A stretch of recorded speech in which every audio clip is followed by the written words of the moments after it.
Welcome to the Customer Wins podcast, where business leaders discuss their secrets and techniques for helping their customers succeed and in turn grow their business. Hi, I'm Rich Walker, the host of the Customer Wins, where I talk to business leaders about how they help their customers win and how their focus on customer experience leads to growth. Some of our past guests have included Chris Wallner at Chief Outsiders and Adam Holt at AssetMap. Today, I'm excited to speak with Sanjeev Kumar, the CEO and co-founder of Skience.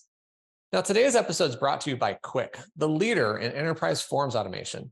When the last step to earning your client's business requires filling out paperwork, don't ruin a good relationship with a bad experience. Instead, get Quick Forms to make filling out forms a great experience and the easiest part of your transaction.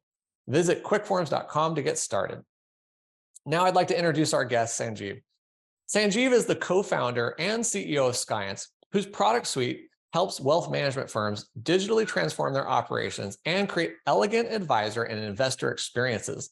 Sanjeev has over 25 years of experience at the intersection of wealth management and CRM, which most of which have been spent leading and growing Skience. And I am very proud to call Sanjeev a partner with Quick.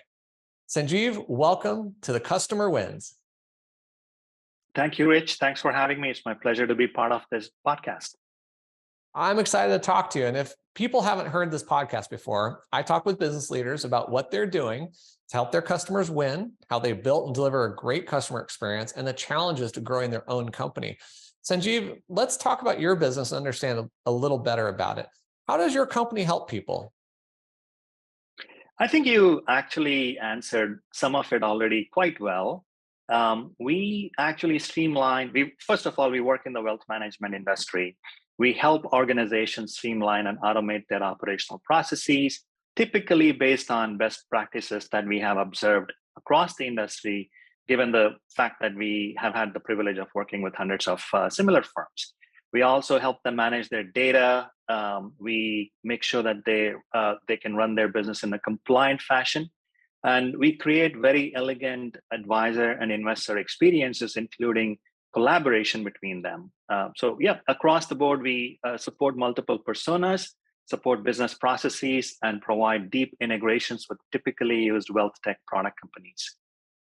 Now, if I'm not mistaken, one of your core products is built on Salesforce, but that's not your only flavor, is it? That is correct. We work with Salesforce. There are organizations that have already made a lot of investments in Salesforce, so we can absolutely sit on top of that Salesforce investment. We have the ability to embed Salesforce's chassis in our product and sell as an OEM offering. And there are components of our product that can be offered even without Salesforce. Wow. Because what I've seen of the user experience is very, very pretty and it's very clean.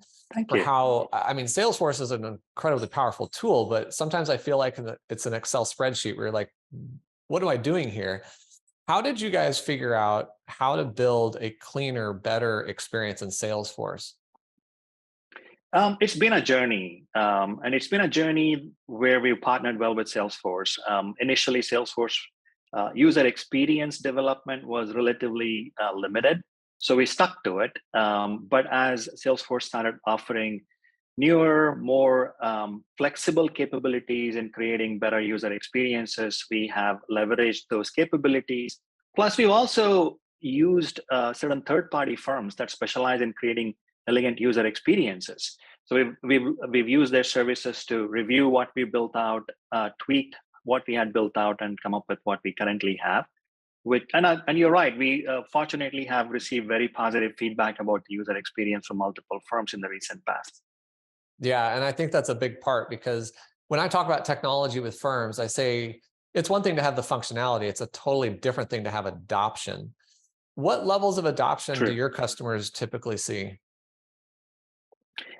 Typically, our customers have had a very good adoption. We've had firms that were worried about adoption initially in some cases, because as you can understand, in our industry, in our target industry, wealth management space, a lot of the potential audience is averse to using newer technology offerings. Plus you must have read that the average age is around 57 for financial advisors. So technology is not very easily used. But a lot of things have helped us. One is our elegant user experience that we've created. The other thing is also the pandemic that changed the way financial advisors work with their investor clients. Given the fact that they no longer they no longer could very easily meet with their clients in person, they started leveraging digital solutions like Skience to conduct their business, and they stuck to it. So we've seen a really big uptick in how our product is used and adopted over the last few years. Yeah, it's kind of crazy to think about the pandemic and some of the silver linings that came out of it, right? The adoption of digital technologies really, I think, was helped by it. Um, did you guys change your product since the pandemic to appeal to more of those types of users? We've definitely learned from it. We've added capabilities. There is more coming as well, like seamless screen sharing without the need to install any kind of a plugin, video conferencing, things like that. We have been working at some of these capabilities, especially as it relates to advisor investor collaboration. And I want to also point out one thing that you said. As unfortunate as the pandemic was, I do think that it was fascinating to see how the world around us changed. If you were just a spectator looking at how we used to conduct our business, not just wealth management, but anything, how we used to buy things, how we used to communicate, how everything, our life has changed so much. And just looking back, it was such a fascinating transformation. Yeah, for sure. Well, let's go back even further. How did you get started with Science, and what were you trying to do back then? Well, I was just trying to survive, I guess. I'm an immigrant. I grew up in India. I came here in 2000, and I was working for a firm. And then 9/11 happened. The firm that I had a lot of .com. Sorry, the firm I used to work with had a lot of .com business, so that was not helping either. And once 9/11 happened, opportunities kind of dried up for me. So I, along with my co-founder, put in a few $100s and started this company, which was then known as the Athene Group, for me to be just be able to stay in the country legally. So that was how I started it. I was just fortunate that I got opportunities, and I got some people that worked with me, worked really hard, created successes for our clients. We got repeat business, and lo and behold, here we are. So was it originally a CRM play, or were you doing consulting and processing? We were a services company. Given that my background, just before I founded the company, was in CRM space from a technology standpoint, we were providing CRM services to financial services firms. Because again, my background was in financial services from an industry standpoint. But once we worked with a few firms, we saw a pattern in some aspects of our work. That's when the light bulb kind of went on, and we said, this is a regulated industry. Everyone is doing somewhat similar business, so they have common needs. So why don't we build something that we can call our intellectual property, productize it, and start selling it in addition to our services? That's how Skience was born. It was known as Data Objectives in its first iteration. We succeeded quite well with it for the first 4 years. We signed up some big broker dealers, but then we decided to re-architect, re-platform that in 2010-ish, and we decided to go with Salesforce. 2012, we introduced the first version of our product, or rather the revised product. We called it Skience. So that's how Data Objectives kind of transformed into Skience. And a few years later, we realized that Skience was bigger in terms of brand recognition than the Athene Group, name of the company. So we decided to rebrand the company as well as Skience. So one of the things I love about your story is, number one, immigrant. You came here, you had opportunity, you took that opportunity and you worked on it. Second, you chose something that is quite challenging. There's a lot of CRMs and you're excelling at it. I mean, I'm sure it wasn't just a CRM at the moment when you're thinking about it, but you chose something really difficult and you're excelling at it. whether you want to name your first customer or not, tell me about your first customer. Why did they choose to work with you from a Skience, product perspective versus whatever other CRMs they were using? Well, the first customer, yeah, I can talk endlessly about it. It was a pivotal moment for us as a company. We had obviously invested quite a bit in developing the product. We did not know if we could survive much longer without landing a client. And the client, the prospect that was considering was a large company. We went through the RFP process because we knew somebody that had used us for services in the past.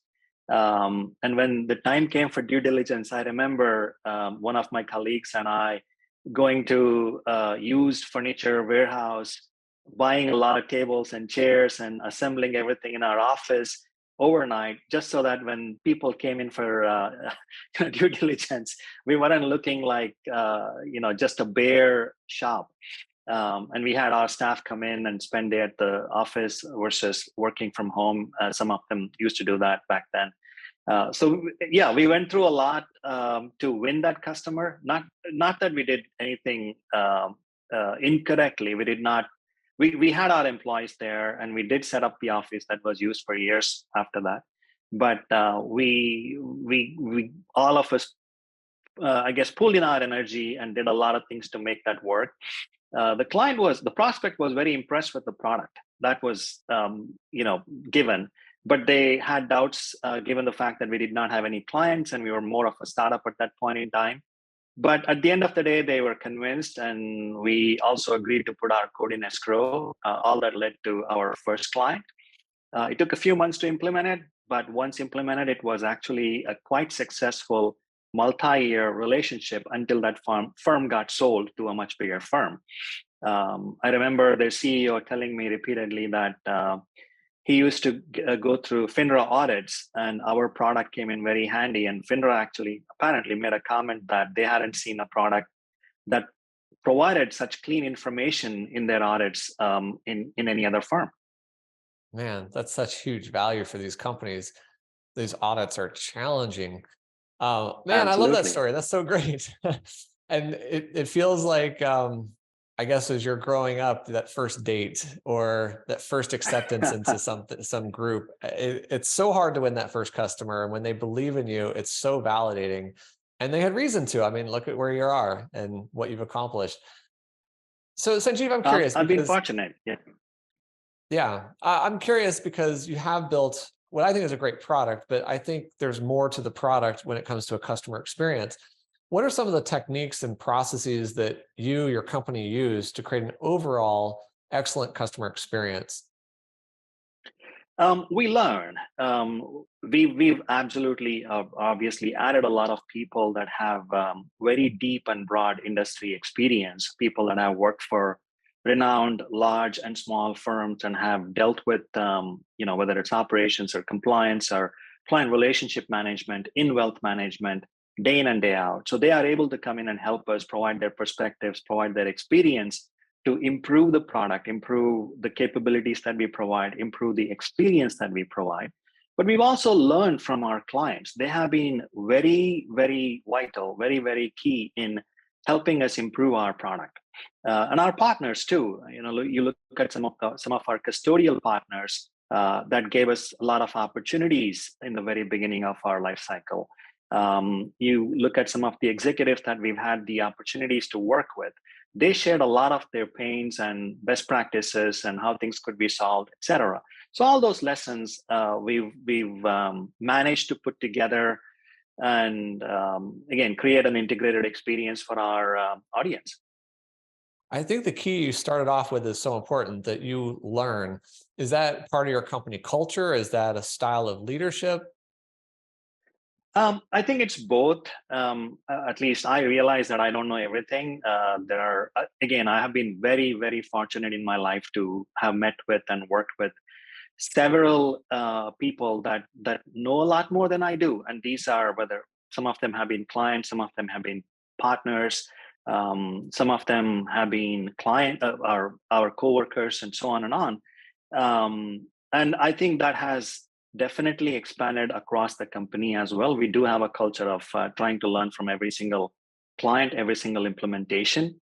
And that actually feeds into our product roadmap and our implementation practices and pretty much everything that we do. Yeah, I love it. And I think that's a really powerful mechanism for leading a company and really engaging your team to do their best work, because they're not penalized for having to make a mistake. They're penalized for Absolutely repeating not. a mistake maybe, but and not learning from it. Yes, yes. I do say that curiosity is a trait that I deeply respect. And I do encourage people to take risks. And I say that as long as you are doing what you're doing in the interest of our client, in the best interest of our client, in the best interest of our organization, I don't care if it ends up being a mistake down the line. It's fine. But again, just don't repeat a mistake that we make. Not just what you make, but also something that we've seen others make in the organization or outside. It's important to learn from not just our mistakes, but others' mistakes as well, right? Absolutely. I had a mentor say to me, look, it's inevitable you're going to make mistakes. The goal is to make fewer. So 5%, 3% of your choices will end up in a mistake. Then the goal is to make those the minor mistakes, not the major mistakes. Right, right. So I'm wondering what tools or techniques you use to measure satisfaction, whether customers like your products or your company. How do you know, other than revenue, how do you know that customers are happy with Skyence? It's a mixture of a bunch of things, right? Some are very formal surveys and scores that we capture from our clients on a periodic basis, and some of it is just relationship-based conversations, understanding what's good, what's bad, where can we improve, and so on and on. So that's an ongoing process. A lot of people, whether it's our customer support team that actually deals with customers on a daily basis, our relationship management team that manages relationships with more of senior executives at our client firms, and of course, me as well that interacts with clients, and our product implementation team that actually works with the clients on implementing our product. So pretty much every person that has some kind of a touch point with our clients captures information, and we try to analyze or gather that periodically, analyze that, see how we can do better, whether it is something that we can improve in our product, something that we can improve in our implementation processes, our customer support, anything. So it's again, we try our best to capture all these things. And of course, there are also objective methods we use, like surveys, like I mentioned, that help us measure whether somebody is happy with us or not. And if obviously somebody is not happy, you want to have a conversation and see how we can improve things. So you mentioned yourself in there. Are you a hands-on CEO? Do you talk to your customers and get dirty and figure out problems? How deep do you go in these conversations? The best part of my job, or at least the one that I enjoy the most, is interacting with our clients and prospects. So yeah, I'm in front of, and I also am I guess an old school person. I prefer meeting people in person than virtual Zoom sessions. So I'm the one who will travel, a day to have a 1 hour meeting with somebody. So yeah, I still travel a lot. I meet with people. I try to understand how they're using our product. Are they happy? How they intend to use our product? All that. So yeah, I enjoy that. So Yeah, I'm that a was one of the hands-on things CEO from that perspective. that was one of the things that impressed me early on about you, is that you were willing to be on the road and meet people, and you were so committed to that, which, wow, that's a lot of work. It's a lot of sacrifice to be on the road that much. Yeah, it does get difficult, but luckily I have a great understanding family, and they've been very supportive. I think I have a good mix of time on the road, time with the family, and again, I think by meeting people, I learn a lot, not just about their experience with us, but like I said, best practices and industry challenges, and so on, which may give me indirect lessons that I can take to, how we are trying to solve for future problems in the industry. So Yeah, it's all beneficial. absolutely. So Sanjeev, tell me about one of your favorite customer success stories. Like, how did you help them? How are they transformed? What was their outcome by working with you, your team, and your product? Um, I think it goes back to one thing that I mentioned to an extent. This is a large firm with the population of users that are relatively older, and it ended up being a very custom, one of the most complex implementations of our product, just because there were multiple wealth tech products and platforms and applications involved in the final solution. So there was a lot of integration. There were a lot of complex integrations that had to come together seamlessly for the solution to work. So it took quite a bit of time for us to collectively build out the solution based on our platform. When we were almost ready, the challenge that the client faced was, hey, our users are very reluctant to use anything new in terms of technology. These are very successful financial advisors that prefer to not change what has worked for them. And what they were doing was actually using paper. They were still using paper-based forms to open accounts. They were mailing them out to the home office. There were a lot of NIGOs. I think they had more than 50% NIGO rate at that point in time. And I think the account opening cycle was 4 to 6 weeks or something like that, because of a lot of back and forth that was involved. Yeah. And of course, we were bringing that down to minutes if all the information was available, but would the users use it? So they were very reluctant, and they had almost a 4-year roadmap for fully deploying the solution in small batches of users coming on board every month or so. But then the pandemic hit, and that forced them and their users to adopt the solution pretty much overnight. And they did not have any challenges whatsoever. They're a super happy customer of both your and our solution, because obviously Quick is our embedded forms library here. So that's a great success story that I talk about. And I also tell people that when I was watching them do the testing, it was one of the most fulfilling, gratifying moments of my professional career to see such a complex solution work flawlessly for that large organization. Man, to me, I try to equate it to being a singer who gets a record, or being an author who gets to sign their book for an audience. When you get to see your software in use, demonstrating its capabilities to its fullest, and it's valuable, and then the user's like, this is going to change what we do. It's one of the best feelings in the world. Absolutely. When I started my journey as a software engineer, one of the managers said, if you just boarded a flight, and if you found out that there is no pilot and the plane is being driven by or flown by a software that you developed, would you fly on it? And this was one of those moments. It's such a complex implementation. There are so many moving parts to it, of course, all built on our platform, and it works so flawlessly. I had a smile pasted on my face for hours as I was watching them do their testing before they really open it up to thousands of users. Yeah, that's awesome. Okay, I want to change topics here, because something that's in the forefront of a lot of people's minds these days, and I've been talking about this for past 6+ months, is artificial intelligence. And I know we could talk a lot about this because we're both tech. However, I want to focus this. How do you see artificial intelligence changing or impacting the customer experience? Again, whether that's your company, the industry, your product, what's your view on AI? I think AI is kind of an equalizer in many ways. It helps organizations.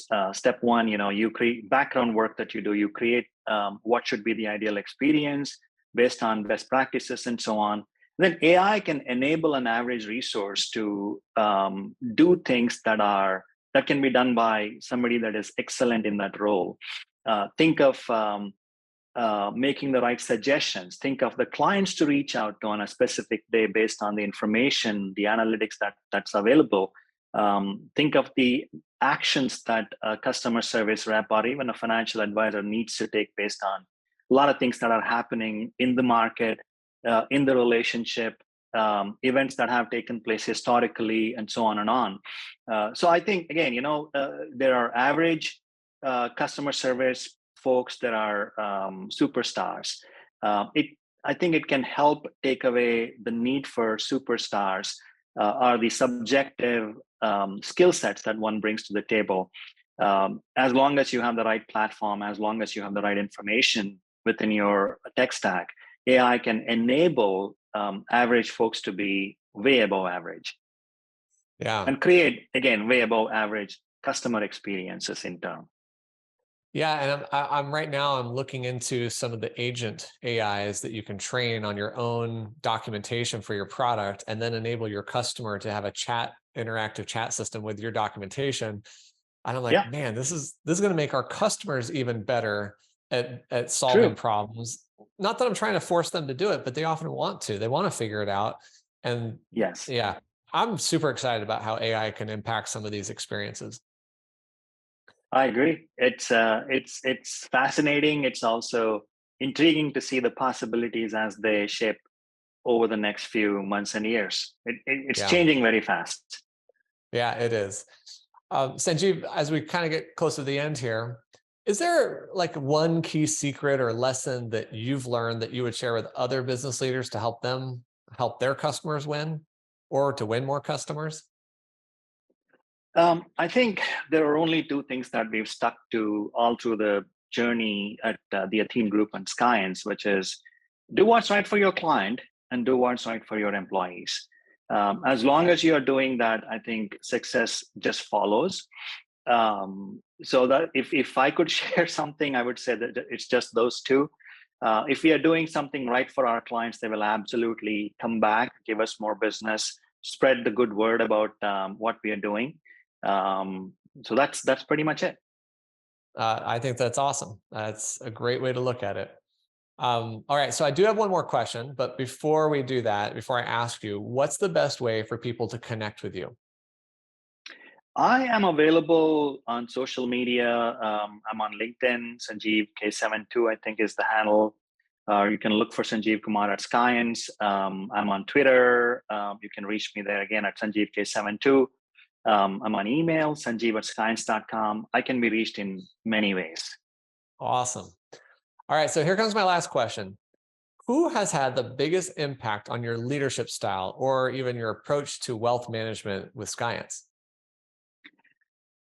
That's a great question. I've been, again, very, very fortunate to have had the opportunities to work with, observe, learn from several great individuals in my career. I've learned how to manage relationships from people that I worked alongside of, and then I've also learned a lot about the industry and in some cases leadership style too. I think there's a long list of people that I would love to thank and mention. If you're asking for one name, I think I would like to thank or mention George Baumgarten.